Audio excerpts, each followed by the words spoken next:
মৰমৰ স্বাস্থ্য মিত্ৰসকল এই অনুষ্ঠানত ভাগ ল'বলৈ অহা সকলোকে মই আন্তৰিক স্বাগতম জনালোঁ জিএনআৰচিত বিশেষকৈ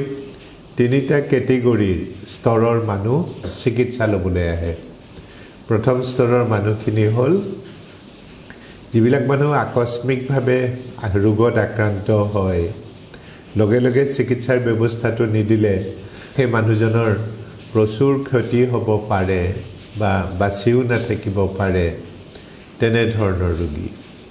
জিএনআৰচিত প্ৰায় শতকৰা 40% তেনেধৰণৰ ৰোগী আহে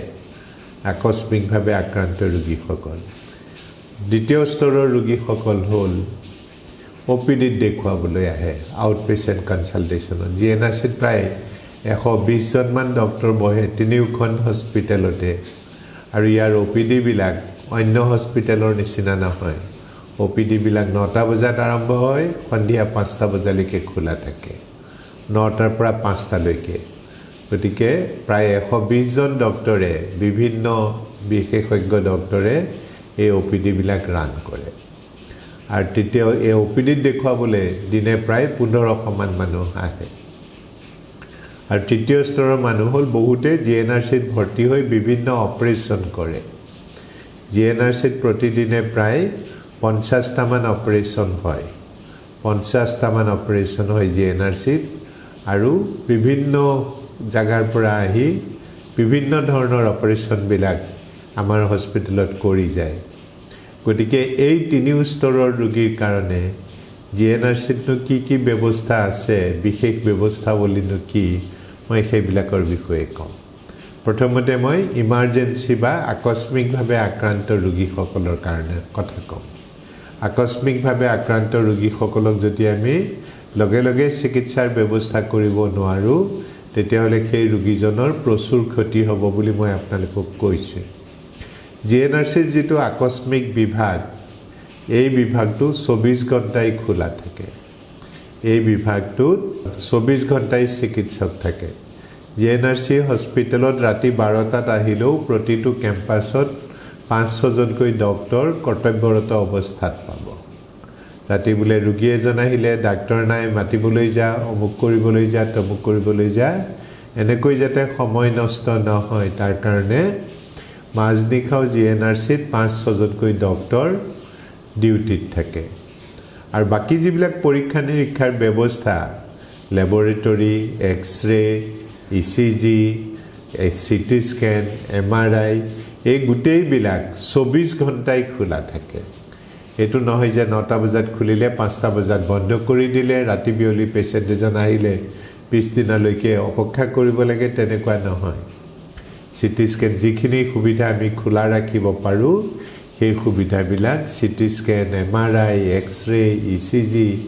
টেষ্ট পৰীক্ষাৰ ব্যৱস্থা ব্লাড বেংক এই গোটেইবিলাকে তিনিওখন হস্পিটেলতে 24 ঘণ্টাৰ কাৰণে খোলা ৰখা যায় এতিয়া আকস্মিকভাৱে আক্ৰান্ত ৰোগীসকলৰ কাৰণেনো কি ব্যৱস্থা আছে যিকোনো এজন মানুহৰ আকস্মিকভাৱে কিবা অসুস্থ হ'লে তেওঁলোকে জিএনআৰচিত এটা টল ফ্ৰী নাম্বাৰ আছে এই নাম্বাৰটো নিশ্চয় আপোনালোকে সকলোৱে জানে এই নাম্বাৰটোত ফোন কৰিব পাৰে এই নাম্বাৰটোত ফোন কৰিলে ৰোগীয়ে পইচা ভৰিব নালাগে বিলখন জিএনআৰচি হস্পিটেলে পে কৰে সেইকাৰণে এইটো টল ফ্ৰী নাম্বাৰ বুলি কোৱা যায় ইয়াৰ উপৰি আমাৰ যিসকল স্বাস্থ্য মিত্ৰ আছে আপোনালোক আছে আপোনালোককো ফোন কৰিব পাৰে তেওঁলোকে আপোনালোকৰ লগতো সংযোগ সাধন কৰিব পাৰে যাতে আপোনালোকে কাষতে থকা ৰোগীজনক সহায় কৰি দিব পাৰে এটো হ'ল ইমাৰ্জেন্সি ৰোগীৰ কাৰণে প্ৰথম ব্যৱস্থা দ্বিতীয় ব্যৱস্থা হ'ল আমাৰ প্ৰায় 31খন এম্বুলেন্স আছিলে এতিয়া সেই এম্বুলেন্সৰ সংখ্যাটো প্ৰায় 50খনলৈ বৃদ্ধি কৰা হৈছে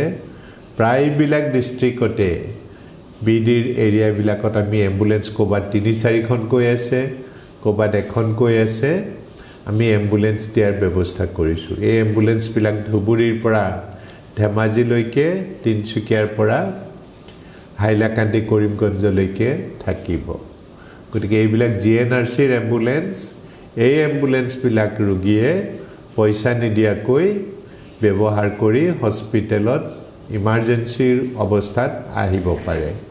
উদাহৰণস্বৰূপে ধেমাজি বা ডিব্ৰুগড় বা তিনচুকীয়া বা কাছাৰ এনে ধৰণৰ ঠাইৰ পৰা আহিলে অকল অহাৰ খৰচেই প্ৰায় 10-15 হাজাৰ পৰে কিন্তু জিএনআৰচিৰ এই ব্যৱস্থাৰ সহায়ত ৰোগী এজনে পইচা নিদিয়াকৈয়ে এম্বুলেন্সখন ব্যৱহাৰ কৰিব পাৰে আৰু তেওঁ জিএনআৰচি হস্পিটেলত আহি উপস্থিত হ'ব পাৰে ইয়াৰ পিছতে হস্পিটেলত আহি পোৱাৰ পিছত ৰোগীসকলে পঞ্জীয়নৰ পইচা দিব নালাগে আৰু লগতে চিকিৎসকে চোৱাৰ বাবদ ডক্টৰৰ ফিজো দিব নালাগে এই ইমাৰ্জেঞ্চি ৰোগীসকলে আৰু ইমাৰ্জেঞ্চি ৰোগীসকলৰ ৰোগটো নিৰ্ণয় কৰিবৰ কাৰণে বিভিন্ন পৰীক্ষা নিৰীক্ষাৰ দৰকাৰ হয় কেতিয়াবা তেজৰ পৰীক্ষা লাগে কেতিয়াবা এক্সৰে পৰীক্ষা লাগে কেতিয়াবা ইচিজি দৰকাৰ হয় কেতিয়াবা সিটি স্কেনৰ দৰকাৰ হয় এই পৰীক্ষাবিলাক মূৰৰ সিটি স্কেন শৰীৰৰ বিভিন্ন অংশৰ এক্সৰে ইচিজি পৰীক্ষা বহুখিনি তেজৰ পৰীক্ষা ইমাৰ্জেঞ্চি ৰোগীসকলৰ কাৰণে জিএনআৰচিত বিনামূলীয়াকৈ কৰা হয় এটো এটা ডাঙৰ সুবিধা পইচা পাতিৰ অভাৱত ৰোগীজন ৰখি থাকিব নালাগে তেওঁৰ ততাতৈয়াকৈ পৰীক্ষা নিৰীক্ষাখিনি কৰি দিয়া যায় ইয়াৰ পিছত ৰোগটো চিকিৎসাৰ কাৰণে দৰৱ পাতিৰ প্ৰয়োজন হয় চেলাইনৰ প্ৰয়োজন হয় বেণ্ডেজৰ দৰকাৰ হ'ব পাৰে তেনে ধৰণৰ প্ৰায় 38 বিধ দৰৱ আৰু চিকিৎসাৰ সামগ্ৰী যিবিলাক সাধাৰণতে ইমাৰ্জেঞ্চি পেচেণ্টৰ চিকিৎসাৰ ক্ষেত্ৰত প্ৰয়োজন হয় তেনে ধৰণৰ সামগ্ৰী আৰু মেডিচিনসমূহ প্ৰথম 24 ঘণ্টাৰ কাৰণে ৰোগীসকলক বিনামূলীয়াকৈ যোগান ধৰা যায় আৰু যিসকল ৰোগীক হস্পিটেলত ভৰ্তি কৰিব লাগে আপোনালোকে সকলোৱে মনত ৰখা উচিত ইমাৰ্জেঞ্চি আমি ভাবো কিন্তু চিকিৎসকে চাই নিৰ্ণয় কৰে এইটো ইমাৰ্জেঞ্চি হয় নে নহয় আৰু ইমাৰ্জেঞ্চি বুলি নিৰ্ণয় কৰাৰ পিছত কোনজন ৰোগীক হস্পিটেলত ভৰ্তি কৰিব লাগিব কোনজন ৰোগীক চিকিৎসা দি ঘৰলৈ পঠিয়াই দিব পাৰি সেই সিদ্ধান্তটো চিকিৎসকে লয় যিখিনি ৰোগীক ভৰ্তি কৰিব লগা হয় সেই ৰোগীখিনিৰ প্ৰথম 24 ঘণ্টাৰ বিছনাৰ ভাড়াটো বিনামূলীয়া কৰি দিয়া যায় তেওঁলোকে বিছনাৰ খৰচটো দিব নালাগে ইয়াৰ উপৰি হস্পিটেলত ভৰ্তি হৈ থকাৰ পিছত বিভিন্ন পৰীক্ষা নিৰীক্ষাবিলাকো বহুত কম খৰচত কৰিব পাৰে এইখিনি হ'ল বিশেষ সুবিধা ইমাৰ্জেঞ্চি ৰোগীসকলৰ কাৰণে ইয়াৰ পিছত মই ওপিডি ৰোগীৰ কথা কম ওপিডি ৰোগীৰ কথা ক'বলৈ যাওঁতে আগতে ওপিডি ৰোগীসকল জিএনআৰচিলে আহিব লাগিছিলে জিএনআৰচিলে অহাৰ কাৰণে অৱশ্যে ব্যৱস্থা কৰি দিয়া হৈছিলে স্বাস্থ্য মিত্ৰসকলে তেওঁলোকক সহায় কৰি দিয়ে জিএনআৰচিৰ বিনামূলীয়া গাড়ীবিলাকত ৰোগী এজন উঠি হস্পিটেললৈ আহিব পাৰে হস্পিটেলত দেখুৱাই মেলি তেওঁলোকে আকৌ সেই বিনামূলীয়া গাড়ীবিলাকত ঘূৰি যাব পাৰে এইটো এটা জিএনআৰচিৰ বিশেষ সুবিধা কোনো হস্পিটেলত আহিবৰ কাৰণে এনে ধৰণৰ বিনামূলীয়া যান-বাহনৰ ব্যৱস্থা নাই কিন্তু জিএনআৰচিত সেই যান-বাহনৰ ব্যৱস্থাটো কৰি দিয়া হৈছে ইয়াৰ ফলত ৰোগীজনে স্বাস্থ্য মিত্ৰৰ দিহা পৰামৰ্শ মতে বিনামূলীয়া যান-বাহনত উঠি জিএনআৰচিত পাবহি পাৰে আৰু জিএনআৰচিৰ পৰা ঘূৰি যাব পাৰে যিসকল ৰোগী স্বাস্থ্য মিত্ৰৰ লগত হস্পিটেলত দেখুৱাবলৈ আহে সেই ৰোগীসকলে ওপিডিত দেখুৱাবৰ কাৰণে পঞ্জীয়নৰ পইচা দিব নালাগে লগতে ডাক্তৰৰ কনসালটেশ্যনৰ পইচাও দিব নালাগে কিমান সুবিধা চাওকচোন একজন বিশেষজ্ঞ ডক্টৰক আমি প্ৰাইভেটলি দেখুৱাবলৈ হ'লে 500ৰ পৰা 1000 টকালৈকে ফিজ দিব লগা হয় কিন্তু জিএনআৰচিৰ ব্যৱস্থাটোত যিসকল ৰোগী স্বাস্থ্য মিত্ৰৰ লগত আহে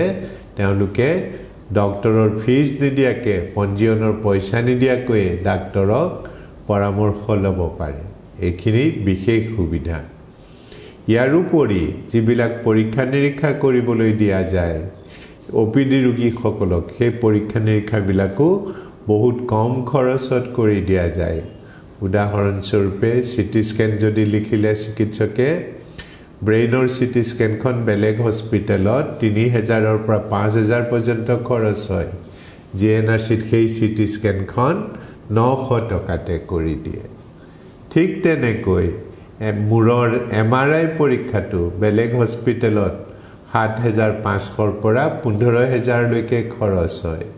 কিন্তু জিএনআৰসিত সেই পৰীক্ষাটো 2500 টকাতে কৰি যাব পাৰে ঠিক তেনেকৈ এনজিওগ্ৰাফি বোলা পৰীক্ষাটো হাৰ্টৰ অসুখ হলে কৰিব লাগে বেলেগ হস্পিটেলত 18 ৰ পৰা 20000 টকা খৰচ হয় জিএনআৰসিত সেই পৰীক্ষাটো কেৱল মাত্ৰ 5500 টকাতে কৰিব পাৰে এইবিলাক ওপিডি ৰোগীসকলৰ কাৰণে বিশেষ ব্যৱস্থা কৰি দিয়া হৈছে জিএনআৰসিত তিনিওখন হস্পিটেলতে অকল সেই নহয় জিএনআৰসিৰ ব্যৱস্থাটো এনেকুৱাকৈ কৰা হৈছে বেলেগ হস্পিটেলত দেখুৱাবলৈ গলে আমি হয়তো প্ৰথম দিনা চিকিৎসকক দেখুৱালো পৰীক্ষা নিৰীক্ষাবিলাক কৰিবৰ কাৰণে আকৌ বেলেগ সময়ত আহিব লাগিব বেলেগ বেলেগ জায়গাত যাব লাগিব গোটেইখিনি সুবিধা একেলগতে পোৱা নাযায় তাৰ পিছত আকৌ ঠায়ে ঠায়ে গৈ ৰিপৰ্টবিলাক সংগ্ৰহ কৰি চিকিৎসকক দেখুৱাব লাগিব এই গোটেই প্ৰক্ৰিয়াটো সম্পূৰ্ণ কৰোতে কমেও 3 দিন খৰচ হয় এদিন ডাক্তৰক দেখুৱালে দ্বিতীয় দিনা পৰীক্ষা নিৰীক্ষা কৰিলে তৃতীয় দিনা ৰিপৰ্টখিনি সংগ্ৰহ কৰি চিকিৎসকক দেখুৱালে 3 দিন সময় খৰচ হ'ল 3 দিন অহা যোৱাৰ খৰচ লাগিলে এইবিলাক খৰচ হয় কিন্তু জিএনআৰসিৰ ব্যৱস্থাটো এনে ধৰণে কৰা হৈছে প্ৰথম দিনা আহোতেতো বিনামূলীয়াকৈ আহিলে অহা যোৱাৰ খৰচ হোৱা নাই চিকিৎসকে চোৱাৰ পিছত একেদিনাই পৰীক্ষা নিৰীক্ষাখিনি কৰি দিয়া যায় পৰীক্ষা নিৰীক্ষাৰ ৰিপৰ্টবিলাকো একেদিনাই উলিয়াই দিয়া যায় ৰিপৰ্টখিনি লৈ আকৌ ডাক্তৰক দেখুৱাৰো ব্যৱস্থা একেদিনাই কৰি দিয়া যায় ডাক্তৰৰ পৰা প্ৰেছক্ৰিপশ্যনখন লৈ দৰৱ কিনিবৰ কাৰণেও বেলেগত যাব নালাগে হস্পিটেলত থকা ফাৰ্মাচীবিলাকৰ পৰাই দৰৱখিনি কিনি ৰোগীজন সেইদিনাই ঘৰলৈ ঘূৰি যাব পাৰে বেলেগ হস্পিটেলত যেটো কাম কৰোতে 3 দিনমান সময় লাগে সেইখিনি কাম জিএনআৰসিত শতকৰা 90% ৰোগীয়ে একেদিনাই কৰি ঘৰলৈ গুচি যাব পাৰে মাত্ৰ আকৌ আহিব লগা হয় সেই সকল ৰোগীয়ে যি সকল ৰোগী পৰীক্ষা নিৰীক্ষাৰ কাৰণে একেবাৰে প্ৰস্তুত হৈ নাহে প্ৰস্তুত মানে কোনোবাই খালি পেটত আহিব লাগিছিল খাই আহি গল কোনোবাই পইচা কেটা লৈ আনিব লাগিছিল পৰীক্ষা নিৰীক্ষাৰ কাৰণে তেওঁ পইচা পাতি নানিলে এনে আহি গল সেই সকল ৰোগীহে ঘূৰি গৈ আকৌ পইচা পাতি যোগাৰ কৰি আহিব লগা হয় নহলে যি সকল ৰোগী প্ৰস্তুত হৈ আহে যে মই হস্পিটেলত দেখুৱাবলৈ গৈছো আজি ৰাতিপুৱা একো নাখাওঁ খালি পেটত থাকো কিবা পৰীক্ষা নিৰীক্ষা কৰিব পাৰে গতিকে মই একেদিনাই কৰি লম তেতিয়া হলে সেইজন ৰোগীৰ দিগদাৰি নহয় পৰীক্ষাখিনি হৈ যাব ওপিডি কনসালটেশনৰ কাৰণে এতিয়া আমি আৰু এটা বিশেষ সুবিধাৰ সৃষ্টি কৰিছো সেই সুবিধাটো হল টেলি কনসালটেশন মানে কি আপোনালোকে ধৰিব পাৰিছে আজিকালি মানুহ ইঠাইৰ পৰা সিঠাইলৈ যোৱাত অসুবিধা হৈছে নহয় গাড়ী মটৰৰ দিগদাৰি হৈছে স্পেশাল পাৰমিশন ল'ব লাগে গতিকে এইবিলাক বিভিন্ন ধৰণৰ অসুবিধা আহি পৰিছে তাৰ কাৰণে আমি এটা বিশেষ প্ৰযুক্তি বিজ্ঞানৰ সহায়ত এটা ব্যৱস্থা কৰিছো ৰোগীজন ঘৰতে থাকিব পাৰিব ডাক্তৰ জিএনআৰসিত থাকিব পাৰিব কিন্তু মোবাইল ফোনৰ সহায়ত আমাৰ স্বাস্থ্য মিত্ৰসকলৰ যোগেদি এই ৰোগীসকলে জিএনআৰসি ডাক্তৰৰ পৰামৰ্শ ঘৰতে থাকি ল'ব পাৰিব কম ডাঙৰ কথা হৈছে নে নহয় ঘৰতে থাকি ডাক্তৰৰ পৰামৰ্শ ল'ব পাৰিব ওপিডি চিকিৎসাৰ কাৰণে আহিব নালাগে কিবা যদি ডাঙৰ পৰীক্ষা কৰিব লাগে বোলে সিটি স্ক্যান কৰিব লাগে এমআৰআই কৰিব লাগে আল্ট্ৰাসাউন্ড কৰিব লাগে বা এনজিওগ্ৰাফি কৰিব লাগে তেতিয়াহে ৰোগীজন ইয়ালৈ অহাৰ প্ৰয়োজন হ'ব নহলে ৰোগীজন নাহিলেও হ'ব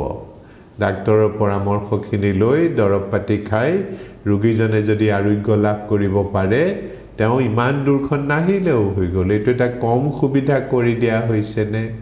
গতিকে আপোনালোকে প্ৰতিজন ৰোগীকে এই টেলিমেডিসিন ব্যৱস্থাৰ দ্বাৰা চিকিৎসাটো দিয়াৰ ব্যৱস্থা সহায় কৰি দিব এটোৰ দ্বাৰা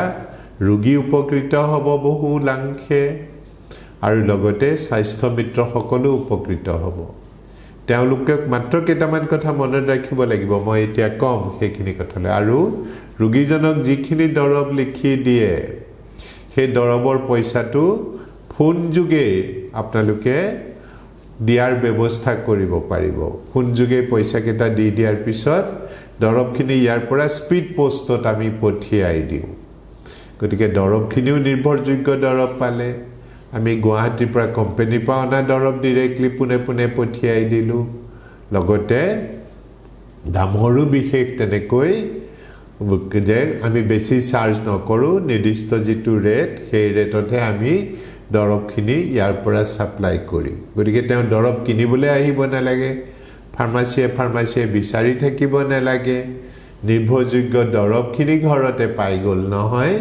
ইয়াৰ পৰা আমি স্পীড পোষ্ট কৰি পঠিয়াই দিলোঁ এই যিটো সুবিধা এটো বহুত ডাঙৰ সুবিধা কৰি দিছোঁ এই সুবিধাৰ দ্বাৰা বহুত ৰোগী উপকৃত হ'ব আৰু ইনডোৰ সেৱাৰ কি সুবিধা আছে ইনডোৰ সেৱাৰ সুবিধাবিলাক হ'ল যেতিয়া ইনডোৰত পেশেন্ট এজন ভৰ্তি হয় অপাৰেশনৰ কাৰণে সাধাৰণতে বিভিন্ন ধৰণৰ অপাৰেশন হয় ইয়াত ব্ৰেইনৰ অপাৰেশন হয় নাৰ্ভৰ অপাৰেশন হয় হাৰ্টৰ অপাৰেশন হয় কিডনিৰ অপাৰেশন হয় পেটৰ অপাৰেশন হয় লাঙৰ অপাৰেশন হয় লিভাৰৰ অপাৰেশন হয় হাড়ৰ অপাৰেশন হয় বিভিন্ন বিভাগৰ গাইনোকোলজি বিভাগৰ অপাৰেশন বিলাক হয় সিজাৰিয়ান আদিও হয় ইয়াতে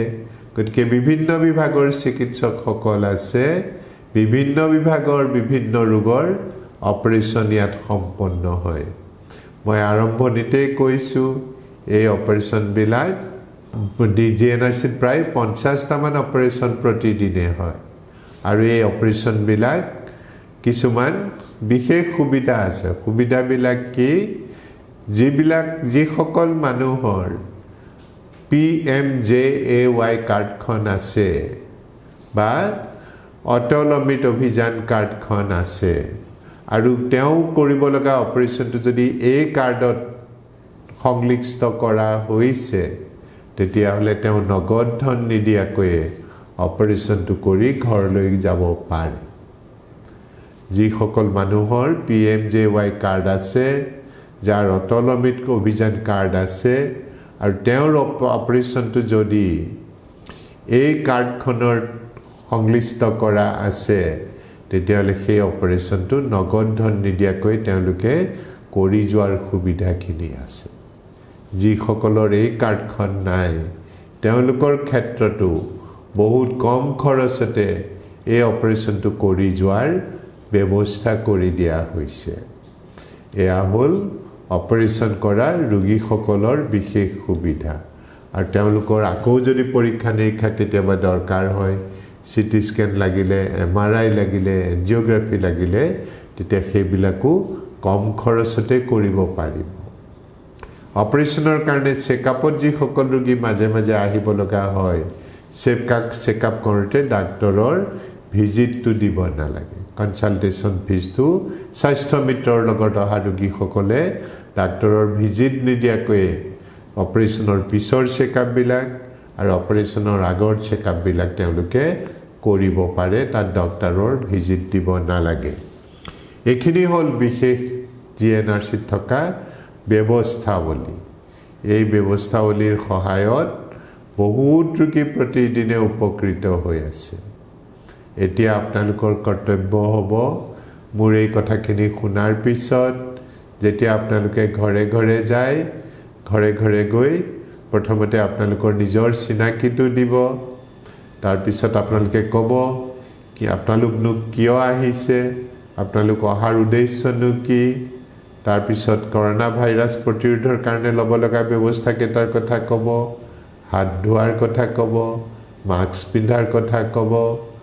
সোশ্যাল ডিস্টেন্সিং মানি চলাৰ কথা ক'ব ইয়াৰ পিছতে আপোনালোকে ক'ব কেনেকৈ নিৰোগী আৰু স্বাস্থ্যৱান হৈ থাকিব পাৰি ৰোগৰ বিভিন্ন লক্ষণবিলাকৰ কথা ক'ব আৰু লগতে ক'ব জিএনআৰচিত থকা বিশেষ ব্যৱস্থাৱলীৰ কথা এই ব্যৱস্থাৱলীবিলাক ওপিডি ইমাৰ্জেন্সি পেশেন্টৰ কাৰণে আছে এই ব্যৱস্থাৱলী ওপিডি পেশেন্টৰ কাৰণে আছে এই ব্যৱস্থাৱলী টেলিমেডিসিনৰ পেশেন্টৰ কাৰণে আছে টেলিকনসালটেশন এই ব্যৱস্থাৱলী অপাৰেশন কৰা ৰোগীসকলৰ কাৰণে আছে এই গোটেইবিলাক কথা আপোনালোকে ক'ব বুলি মই আশা কৰিলো আৰু এইখিনি কৰি যেতিয়া ৰাইজক আপোনালোকে সহায় কৰিব পৰা হ'ব তাৰ লগতে প্ৰতিজন স্বাস্থ্য মিত্ৰ উপকৃত হ'ব এই গোটেই আঁচনিখনে হ'ল দহক উপকাৰ কৰি নিজে উপকৃত হোৱা গতিকে আপোনালোকে প্ৰথমতে ৰাইজক উপকাৰ কৰিব পাৰিব লাগিব ৰাইজক সহায় কৰিব পাৰিব লাগিব মই কৈ আছো প্ৰতিজন স্বাস্থ্য মিত্ৰক যিখিনি মানুহৰ দায়িত্ব দিয়া হৈছে সেই মানুহখিনিৰ মাজত 500ৰ পৰা 1000 মানুহৰ কমেও প্ৰতিজনৰ গাত 5টা মানকৈ বেমাৰ আছে তাৰে 90% ৰোগী শতকৰা 90% ৰোগী দৰৱ পাতিতে চিকিৎসা কৰিব পৰা অৱস্থাত আছে আৰু শতকৰা 10 জন ৰোগীৰ আৰোগ্যৰ কাৰণে অপাৰেশনৰ দৰকাৰ হ'ব গতিকে ভাবি চাওকচোন আপোনালোকে তাৰ মাজতে আকৌ 2-4 জনৰ আপতকালীনভাৱে আকস্মিকভাৱে কিবা কিবি হৈ থাকিব যিবিলাকৰ লগে লগে চিকিৎসাৰ ব্যৱস্থা কৰি দিব লাগিব গতিকে এই প্ৰতিজন স্বাস্থ্য মিত্ৰৰ এলেকাত অন এন এভাৰেজ যদি 750 জনকৈও ৰোগী থাকে যাৰ গাত 5টা বেমাৰ আছে তাৰমানে এই 750 জন ৰোগীক হয় টেলিমেডিসিনেৰে নহয় আপোনালোকে ওপিডিত দেখুৱাই তেওঁলোকক সহায় কৰিব লাগিব তাৰে 10% ৰোগী তাৰমানে প্ৰতিজন স্বাস্থ্য মিত্ৰৰ এলেকাত কমেও 75 জন ৰোগী আছে যাৰ ৰোগটো অপাৰেশনৰ দ্বাৰাহে ভাল কৰি দিব পৰা যাব গতিকে অপাৰেশন কৰিব লগা 75 জন ৰোগী আছে এই ৰোগীসকলে বহুতে তেওঁলোকে নাজানে যে এটো ৰোগ হৈ আছে বহুতে টকা পইচাৰ অসুবিধাৰ কাৰণে আহিব নোৱাৰা কৈ আছে বহুত স্বাস্থ্যৰ সম্পৰ্কে ইমান সচেতন নহয় আমাৰ স্বাস্থ্য মিত্ৰসকলৰ উদ্দেশ্য হ'ব তেওঁলোকক স্বাস্থ্যৰ প্ৰতি সচেতন কৰা এই ৰোগ ব্যাধিবিলাক পাই চিনাক্ত কৰি তাৰ পৰা আৰোগ্য হোৱাত ৰাইজক সহায় কৰি দিয়া আৰু আৰোগ্য হ'বলৈ যাওঁতে যিখিনি খৰচ পাতি হয় জিএনআৰচিৰ ব্যৱস্থাৱলী গ্ৰহণ কৰি তাতকৈ বহুত কম খৰচত এইটো কাম কৰাত সম্ভৱ কৰা হৈছে সেই সুবিধাখিনি যাতে ৰাইজে ল'ব পাৰে তাৰ কাৰণে সহায় কৰি দিয়া গতিকে প্ৰতিজন স্বাস্থ্য মিত্ৰৰ এলেকাত 750 জন ৰোগী আছে যাৰ গাত 5টা বেমাৰ লাগি আছে এই 750 জন ৰোগীক যদি 750 জন ৰোগীক বছৰত 4 বাৰ মান ডাক্তৰৰ ওচৰত আহিব লগা হয় যদি বছৰত 4 বাৰ মান ডাক্তৰৰ ওচৰত আহিব লগা হয় তাৰমানে কিমান 3000 বাৰ তেওঁ ডক্টৰক দেখুৱাব লাগিব 3000 বাৰ দেখুৱা মানে 12 মাহত যদি দেখুৱাব লগা হয় তেতিয়া হলে প্ৰতি মাহত 250 বাৰ আহিব লাগিব তাৰে যদি 10% ৰোগীকো আমাৰ স্বাস্থ্য মিত্ৰসকলে সহায় কৰি দিব পাৰে মাহে 25 জন ৰোগীক তেওঁলোকে সহায় কৰি দিব পাৰে 90%ক মই নাই কৰা বুলিয়ে ধৰি ললো প্ৰতি মাহে যদি 10% ৰোগীক সহায় কৰিব পাৰে তেতিয়াও প্ৰতি মাহে 25 জন ৰোগীক সহায় কৰি দিব পাৰে 2-3 জন ৰোগীক অপাৰেশন কৰাত সহায় কৰি দিব পাৰে এইখিনি যদি কৰি দিব পাৰে ৰাইজ উপকৃত হ'ল লগতে স্বাস্থ্য মিত্ৰ সকলো উপকৃত হ'ব তাৰে কিছু সংখ্যক ৰোগীক হয়তো ওপিডিত আনি দেখুৱাব লাগিব কিছু সংখ্যক ৰোগীক তেওঁলোকে টেলিকনসালটেশনৰ দ্বাৰাই সহায় কৰিব পাৰিব কিন্তু এইখিনি কৰিবৰ কাৰণে আপোনালোকে ৰাইজৰ ঘৰত যাব লাগিব মানুহৰ ঘৰত যাব লাগিব ঘৰত কিন্তু বহি থাকি এটো কাম কৰিব পৰা নহব আপোনালোকে মানুহৰ ঘৰলৈ যাবই লাগিব গতিকে তনে 1/3 মানুহৰ গাত প্ৰায় 5টা মানকৈ ৰোগ আছে এইখিনি আপোনালোকে ভালকৈ কথা বতৰা পাতি এইখিনি চিনাক্ত কৰি সেই মানুহখিনিক সহায় কৰি দিব পাৰিলে জিএনআৰচিৰ বিশেষ ব্যৱস্থাৱলী গ্ৰহণ কৰি ৰাইজো উপকৃত হ'ব লগতে স্বাস্থ্য মিত্ৰসকলো উপকৃত হ'ব মই সেইটো হোৱাটোৱে বিচাৰিছোঁ কিন্তু তাৰ কাৰণে স্বাস্থ্য মিত্ৰসকল ঘৰে ঘৰে যাব লাগিব ধন্যবাদ